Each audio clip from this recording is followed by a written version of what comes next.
നമസ്കാരം. റാഫ്റ്റോ ക്രിക്കറ്റിലേക്ക് അവർക്കും സ്വാഗതം. IPL ഇന്ന് മുംബൈ ഇന്ത്യൻസ് രാജസ്ഥാൻ റോയൽസുമായിട്ട് ഏറ്റുമുട്ടുകയാണ്.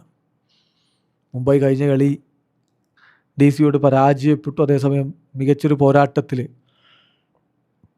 കഴിഞ്ഞ കളിയിൽ GTയെ പരാജയപ്പെടുത്തിയിട്ടാണ് രാജസ്ഥാൻ റോയൽസ് വരുന്നത്. ഗുവാഹട്ടിയിലാണ് കളി. ഇപ്പോൾ അത് രാജസ്ഥാൻ റോയൽസാണോ ഗുവാഹട്ടി റോയൽസ് ആണോ എന്നുള്ളതാണ് ചോദ്യം. ഏതായാലും ഗുവാഹട്ടിയിൽ അവരടുത്ത കളിക്ക് കൂടി ഇറങ്ങുന്നു.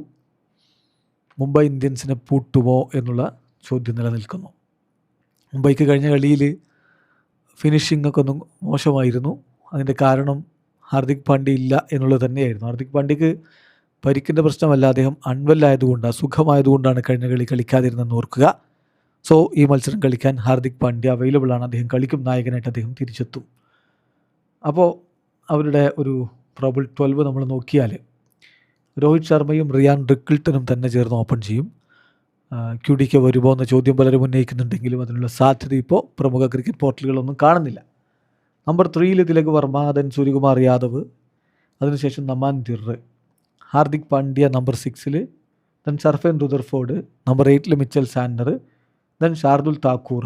മികച്ച ബാറ്റിംഗ് ലൈനപ്പ് ഉണ്ടെന്നർത്ഥം. നമ്പർ 10 ട്രെൻ ബോൾട്ട് തന്നെ മടങ്ങിയെത്തും എന്നാണ് പ്രതീക്ഷിക്കുന്നത്. മായങ്ക് മാർക്കണ്ഡെ അല്ലെങ്കിൽ Ashwani Kumar. Number 11 Jasprit Bumrah impact sub റോളിൽ എത്തും എന്ന് പ്രതീക്ഷിക്കുന്നു. അതേസമയം രാജസ്ഥാൻ റോയൽസിൻ്റെ ഭാഗത്ത് നല്ല രൂപത്തിലുള്ളൊരു ബാറ്റിംഗാണ് GTക്കെതിരെ അവർ നടത്തിയത്. അവരുടെ ബൗളേഴ്സ് ഏതായാലും ഒരു വിധത്തിൽ കളി വിജയിപ്പിക്കുകയും ചെയ്തിരുന്നു. സോ സെയിം ലൈനപ്പ് തന്നെ അവരിറക്കാനുള്ള സാധ്യതയാണ് കൂടുതൽ.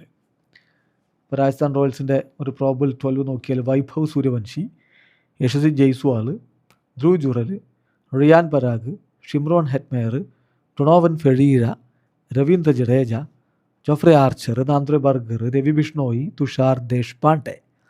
ഇമ്പാക്റ്റ് സബ്ബായിട്ട് സന്ദീപ് ശർമ്മയെയും പ്രതീക്ഷിക്കുന്നു. ഏതായാലും മികച്ചൊരു പോരാട്ടം നമ്മൾ ആഗ്രഹിക്കുന്ന ഒരു കളിയാണ്. ഗുവാഹട്ടിയിലെ ഒരു കണ്ടീഷൻ എന്ന് പറഞ്ഞാൽ ഫാസ്റ്റ് ബൗളേഴ്സിനെ ഒരല്പം സഹായിക്കുന്ന തരത്തിലുള്ള ഒന്നാണ്. സോ ചെന്നൈ സൂപ്പർ കിങ്സ് 127 റൺസിന് അവിടെ ബൗൾഡ് ഔട്ടായ കാര്യം ഓർക്കുക. രാജസ്ഥാൻ റോയൽസ് വളരെ ഈസിലി അന്നത്തെ മത്സരം അവിടെ വിജയിക്കുകയും ചെയ്തിട്ടുണ്ടായിരുന്നു. ഏർലി മോയ്സ്ചർ, അപ്പം അത് പിച്ചിനെ ബാധിക്കാൻ സാധ്യതയുണ്ട്. പിച്ച് അണ്ടർ കവറായിരുന്നു. അപ്പം അങ്ങനെ വരുമ്പം ഫാസ്റ്റ് ബൗളേഴ്സിനെ സഹായിക്കാനുള്ള സാധ്യത കൂടുതലാണ്. ഓൾമോസ്റ്റ് സിമിലർ കണ്ടീഷൻ ഇന്നത്തെ വൈകുന്നേരവും നമ്മൾ കരുതുന്നു. So forecast of rain in the afternoon and clear sky by 6 PM എന്നുള്ളതാണ് ഇപ്പോൾ ലഭ്യമാകുന്ന വിവരങ്ങൾ. പിന്നെ മഴയുടെ കാര്യമായതുകൊണ്ട് എന്ത് സംഭവിക്കാം. ഈ മഴ കഴിഞ്ഞ കളി തടസ്സപ്പെടുത്തി പല കളികൾക്കും തടസ്സമാകാൻ സാധ്യതയുണ്ടെന്നുള്ള വാർത്തകളൊക്കെ വരുന്നു. ഏതായാലും ഈ കളിക്ക് മുമ്പ് മഴ ഫോർകാസ്റ്റ് ചെയ്തിട്ടുണ്ട്.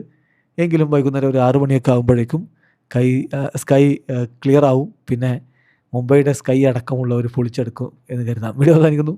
ക്രിക്കറ്റ് ലോകത്തെ കൂടുതൽ വിശേഷങ്ങളുമായി റാഫ്റ്റോ സ്റ്റുഡിയോ എത്താം.